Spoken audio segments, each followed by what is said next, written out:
Келин больницага жатсаң да келбейсиң. Кеч алып да койбойсуң. Өлүп калсын деп атасың. Жок апа, жок. Мага тез плов жасап келгин.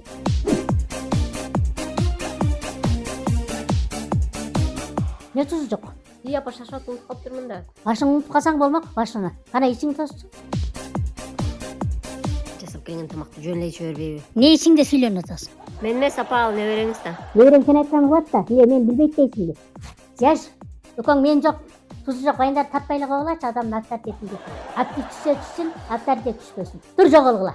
Мен барбыча тузу бар байындарды ойлоп, сен тузу бар тамак жасап үйрөн. Азыр болсо тузу жок тамагыңарга туз алып кеп бергин. Ошошон тириктер. Саламатсызбы, силерде туз барбы? Жок эле. Жокпу? Алло апа, туз жок экен да биякта да. Тузу жоктор, тузу жок.